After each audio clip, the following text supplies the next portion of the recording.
의제는 제한이 없다고 한 만큼 윤석열 대통령과 이재명 대표 많은 의제를 놓고 이야기할 것으로 보이는데요. 네, 양측이 앞선 3차례 실무회동 때부터 신경전을 벌여온 만큼 협치의 성과를 낼 수 있을지 없을지 그 전망도 엇갈리고 있습니다. 이번에는 국회에 연결합니다. 임성재 기자. 네, 국회입니다. 네, 첫 영수회담을 하루 앞두고 있는데요. 현재 민주당 분위기는 어떻습니까?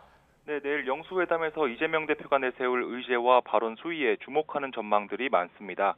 앞서 이 대표는 의제 조율에 합의점을 찾지 못하자 일단 의제에 제한을 두지 않고 자유롭게 논의하잔 대통령실의 요구를 수용했는데요. 그런 만큼 본회담에서 대대적인 국정기조 전환 등 이 대표 측의 전방위적 압박이 이어질 가능성이 높다는 분석입니다. 민주당은 앞선 실무회동에서 전국민 25만 원 민생회복 지원금, 최상병 특검법 수용, 대통령 거부권 행사 자제 등을 요구한 거로 알려졌습니다.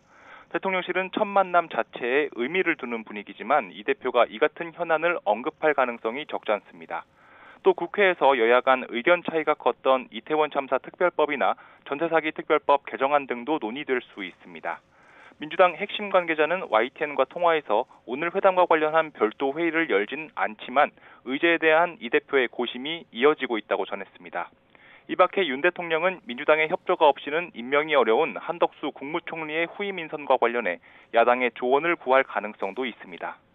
회담 결과가 향후 전국의 분기점이 될 전망이어서 어떤 대화가 오갈지 관심이 쏠리고 있습니다. 네, 이번에는 여야 원내 상황을 좀 알아보죠. 내일 여야 원내대표가 다음 달 의사 일정에 대한 협의에 나선다고요? 네, 국민의힘 윤재욱 원내대표와 더불어민주당 홍익표 원내대표가 내일 김진표 국회의장 주재로 만납니다. 5월 임시회와 관련해 본회의 개최 시점 등 의사 일정을 협의하기 위해서입니다. 민주당은 다음 달 2일 본회의를 열고 우선 최상병 특검법을 처리하겠다는 입장입니다. 이에 반해 여당은 쟁점 법안 처리는 22대 국회에서 처리하자며 민생 법안이 아니면 5월 국회를 열지 않겠다는 입장을 유지하고 있는데요.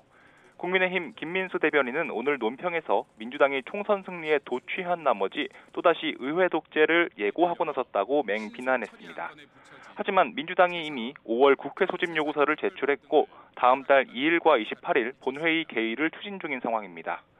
21대 국회 임기가 한 달 남짓 남은 상황이지만 쟁점 법안에 대한 양측의 입장 차이가 커서 이 협의 과정은 순탄치 않을 것으로 보입니다. 네, 여당인 국민의힘은 내일 당선인 총회를 열 예정인데요. 비대위원장의 윤곽이 드러날 것 같습니까? 지도부 공백 사태가 장기화하고 있는 국민의힘은 내일 당선인 총회를 엽니다. 이 총선 패배 이후 벌써 3번째 총회입니다.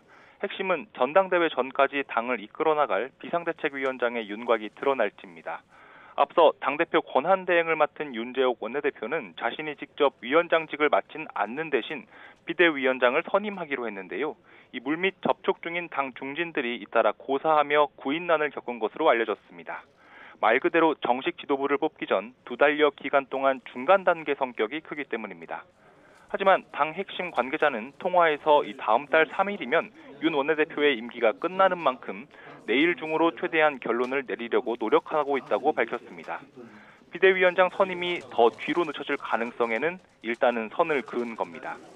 이런 가운데 안철수 의원은 오늘 자신의 SNS에 글을 올려 이 총선 참패 원인을 제공한 당정 핵심 관계자들은 이 선으로 후퇴해야 한다고 촉구했습니다. 비대위원장 지명뿐 아니라 임박한 원내대표 경선 등을 의식한 발언으로 풀이됩니다.